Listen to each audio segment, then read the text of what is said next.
Cerita kali ini adalah pengalaman pertama bagiku dengan Bu Anas tetanggaku, sekaligus sahabat baik mama kandungku. Inilah cerita selengkapnya. Keluarga kami bertetangga baik dan akrab dengan keluarga Pak Anas, terutama mamaku dan Bu Anas, walau usia mereka terpaut jauh.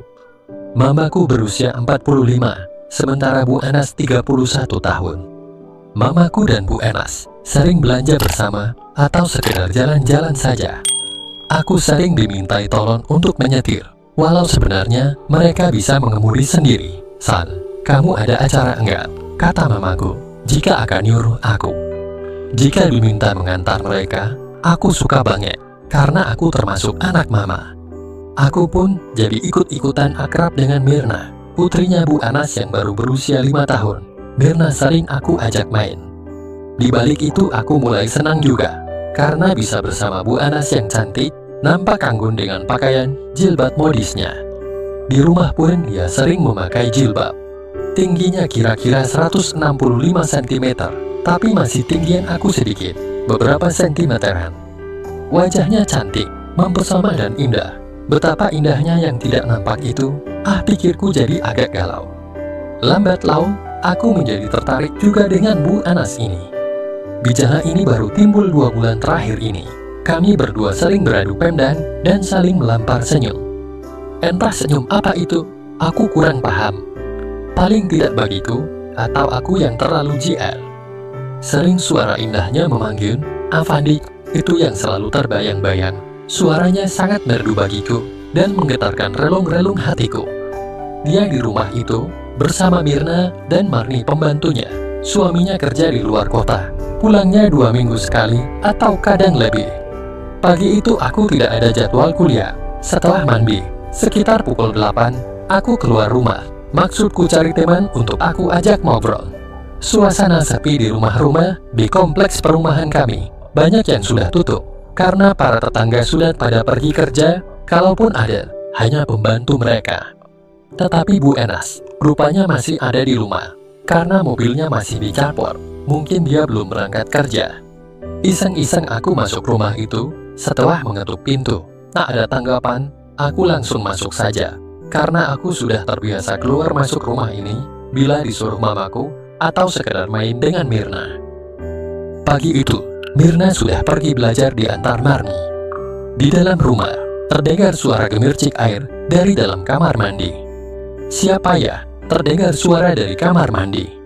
"Aku, Bu, Afandin, mau pinjam bacaan," jawabku beralasan. "Oh silahkan, ada di bawah meja ya," sahutnya memberitahuku. "Ya Bu, terima kasih," sahutku. Sambil duduk di karpet, aku pun mulai membuka-buka majalah. Aku membayangkan, pasti Bu Anas sekarang ini tengah di bawah shower. Betapa indahnya. Tiba-tiba, pikiran isengku timbul.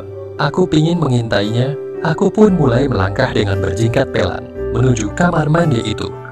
Tapi ternyata tak ada celah atau lubang untuk aku bisa mengakses ke kamar mandi itu. Dan akibatnya, justru detak jantungku terasa bergemuruh, berdetak kencang. Kalau ketahuan, bisa berbunyi pikirku. Akhirnya aku batalkan niatku itu, dan kembali aku membuka-buka majalah yang ada, dengan pikiran terus menerawang kemana-mana. Beberapa menit kemudian, terdengar pintu kamar mandi bergerak. Bu Anas tampak keluar dari kamar mandi sembari tersenyum dan masuk ke kamarnya. Astaga, apa yang sehari-harinya selalu ditutup rapat, kini hanya memakai hamlucek dan terlihat oleh kedua mataku dalam jarak yang begitu dekat. Aku pura-pura mengabaikannya, tapi tadi itu sampai kelihatan olehku yang begitu indah. Jiwaku spontan bergetar lebih keras lagi. "Wan, belum apa-apa, sudah begini. Mungkin aku benar-benar masih pemula," pikirku. Rasa hati, aku pingin sekali tahu apa yang ada di kamar itu. Aku pingin menyusulnya. Perhatianku pada bacaan buyar berantakan, fokusku beralih pada yang habis mandi tadi. Dalam kecamuk pikiranku, tiba-tiba Bu Anas menyapa dari dalam kamarnya. "Kamu gak kuliah, Van?" katanya dari dalam kamarnya itu. "Tidak, nanti sore Bu," jawabku gagap. Ya hari itu memang jadwal kuliahku sore. Mungkin dia tahu kalau aku gugup, malahan dia terus mengajakku ngobrol terus. Mengapa aku tidak ikut masuk saja? pikirku, kan pintunya tidak tertutup rapat. Lalu aku pun nekat mendekati pintu kamarnya dan menjawab omongannya di dekat pintu. Semakin lama, rasa penasaran itu semakin besar. Kemudian aku dorong pintunya dengan perlahan, walau agak ragu-ragu. "Masuk saja, enggak apa-apa Kokvan," katanya. Hatiku bersorak karena dipersilahkan masuk. Dengan sikap sesopan-sopannya dan pura-pura agak takut, aku pun melangkah masuk. Dia tampak sedang mengeringkan rambutnya dengan hair dryer di depan meja rias. "Duduk situ Lovan," pintanya sambil menunjuk ke tempat tidurnya. "Iya, ibu nggak ke kantor?" tanyaku sambil duduk persis menghadap ke cermin meja rias itu. "Nanti, jam 10-an, aku langsung ke balai kota. Ada audiensi di sana, jadi agak siang," katanya lagi.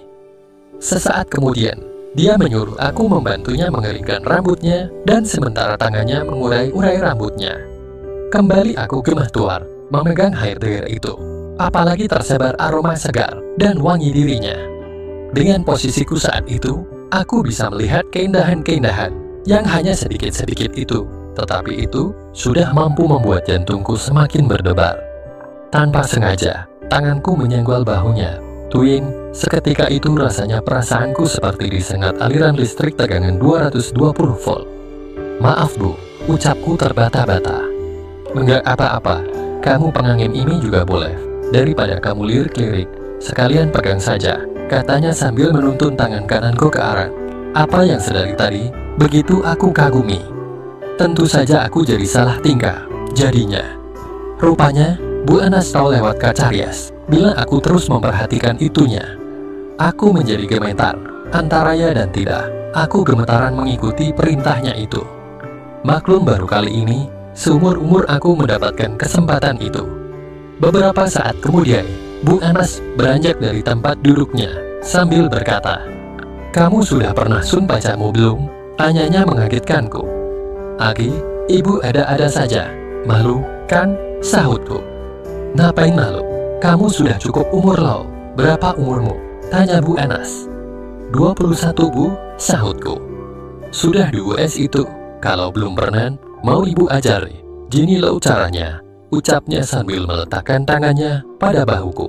Kami berdiri demikian. Bu Anas yang masih dibalut handuk warna pink itu dipepetkan padaku. Wanita cantik ini memandangku cukup lama, penuh pesona.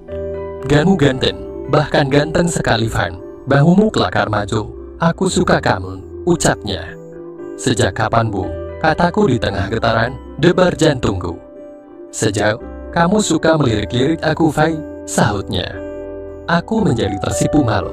Memang aku diam-diam mengaguminya juga dan suka melirik perempuan energik ini. "Ya sebenarnya aku mengagumi ibu juga," kataku terbata-bata. "Tuh kan, apanya yang kamu kagumi?" ucapnya lembut. "Ye, Bu Anas kan wanita kaya, cantik lagi," kataku. "Klop ya," ucapnya sambil secepat jet membuatku terbang. Aku pun mulai berani memberikan balasan atas apa yang diberikan oleh Bu Anas itu padaku. Karena serunya kegiatan kami itu, tanpa terasa hambucak itu lepas, tapi Bu Anas tidak memperdulikannya. Rasanya aku tidak percaya dengan kejadian yang aku alami pagi itu. Aku mencoba mencubit kulitku sendiri, dan ternyata sakit. Inilah kenyataannya, bukan mimpi. Bisa dibayangkan betapa seorang remaja laki-laki berhadapan langsung dengan perempuan cantik dalam keadaan seperti itu di depan mata. Aku memang sering melihat foto-foto di internet, tapi kali ini di alam nyata dan luar biasa indahnya. Perempuan mantan pramugari pesawat terbang ini terus memberikan pembelajaran yang belum pernah aku dapatkan mata kuliahnya selama di kampus. Spontan saja keinginanku pun semakin tinggi. Akhirnya aku pun berusaha untuk menyelesaikan mata kuliah baruku itu dengan penyempurnaan. Tetapi dasar aku memang belum pengalaman. Beberapa kali mencoba, terus saja gagal dan gagal. Perempuan dengan deretan gigi indah itu malah ketawa gele. Melihat kesulitanku itu, aku menjadi kesal dan malu. "Tolonglah Bu, gimana caranya ini?" pintaku. "Kamu keburu-buru, tapi tak tahu caranya," ucapnya masih dengan ketawa. Kemudian Bu Anas meraihnya dan menuntunnya. Selanjutnya aku ikuti petunjuknya, dan seketika itu pula lah, Aku seolah-olah memasuki suatu tempat yang begitu mempesona, nyaman, dan menakjubkan. Aku ikuti terus semua arahannya, karena aku memang benar-benar masih awam soal yang satu itu. Setelah beberapa lama, Bu Anas bergerak sedikit aneh, dan ternyata dia telah mendapatkannya. Aku terpana dengan pemandangan itu. Bagaimana tingkahnya saat mencapai puncaknya, benar-benar mengasihkan, wajahnya merona merah jambu. Sebuah pengalaman yang benar-benar baru dan sangat menakjubkan. Aku bahagia sekali, Van, bisiknya. Sekarang lakukan kayak yang aku contohkan tadi, katanya lagi. Kemudian aku pun kembali mengerjakan apa yang diarahkan olehnya. Sekitar 15 menit kemudian, secara bersama-sama, aku dan Bu Anas pun sampai di puncak itu. Betapa mempesonanya perempuan ini, walau lebih tua dari aku, Bu Anas sangat mempesona. Aku memang pernah mengeluarkan air itu, tapi dengan cara ritual atau mimpi. Tapi kali ini, benar-benar nyata dengan seorang wanita cantik yang sudah lama aku impi-impikan. Setelah beberapa menit kemudian, aku melihat jam di dinding yang sudah menunjuk pukul 9.16. Astaga, berarti barusan itu 1 jam lebih. Dan segera aku pergi ke kamar mandi dan diikuti Bu Anas. Terima kasih ya, Van, ucapnya dengan senyum manisnya. Sama-sama, Bu, sahutku. Setelah berbenah, kemudian aku segera keluar rumahnya karena takut kalau Marmi dan Mirna pulang. Sore harinya, selama mengikuti kuliah, aku tidak konsentrasi pada dosen. Aku selalu teringat kejadian tadi pagi itu. Betapa peristiwa yang menyenangkan itu berlangsung begitu indah dan membahagiakan. Padahal hari-hari sebelumnya, mendapat senyumannya dan melihat wajahnya yang cantik saja, aku sudah senang. Tapi kini, aku telah merasakan semuanya. Sebuah pengalaman yang benar-benar baru, sekaligus mengasihkan. Lalu aku pun menulis pesan SMS ke Bu Anas. Gimana Bu Anas? Lanjutkan pesanku untuk Bu Anas. Kapan sayang? Jawabnya. Lalu kami pun sepakat, malam ini dilanjutkan kembali. Malamnya mamaku dan papaku pergi keluar rumah pukul 19 karena ada acara di kantor papa. Sebelum berangkat, aku pamit ke mamaku dan aku beralasan pada mamaku untuk mengerjakan tugas di rumah teman. Mungkin kalau kemalaman, aku tidur di sana, Ma, kataku pada mamaku. Semula mamaku keberatan, tapi akhirnya mengizinkan. Aku sudah tidak sabar, ingin segera pergi ke rumah Bu Anas. Tapi Bu Anas malah bilang, kalau aku disuruh datang nanti, setelah Mirna dan Marmi tidur, rasanya menunggu kayak setahun. Sekitar pukul 9 malam, ada SMS masuk dari Bu Anas. Mereka sudah tidur, kemarilah sayang. Aku berangkat Yamin, ucapku pada pembantuku, taunya dia, aku akan pergi ke rumah temanku. Gak pakai motor, Mas? Tanya Mimin. Dijemput temanku di ujung jalan, kataku. Malam itu germis, aku berangkat ke rumah Bu Anas, tapi jalanku melingkar lingkungan dulu, untuk kamuflas, agar Mimin tidak curiga. Setelah mengambil jalan melingkar, aku langsung masuk rumah, dan disambut oleh Bu Anas, dan langsung masuk kamarnya. Nyonya rumah itu kemudian mengunci pintu, mematikan lampu tengah, dan masuk kamarnya. Mirna tidur di kamar sebelah, sedang Marmi tidur di kamar belakang dekat dapur, dan akses ke ruang utama dikunci juga, sehingga cukup aman. Lampu meja kamar masih menyala redup. Bu Anas masuk kamar dan mengunci pintu dengan hati-hati. Dia membangkang tangannya. Aku segera berjalan mendekatinya. Kami seperti sepasang kekasih yang sudah lama tidak ketemu.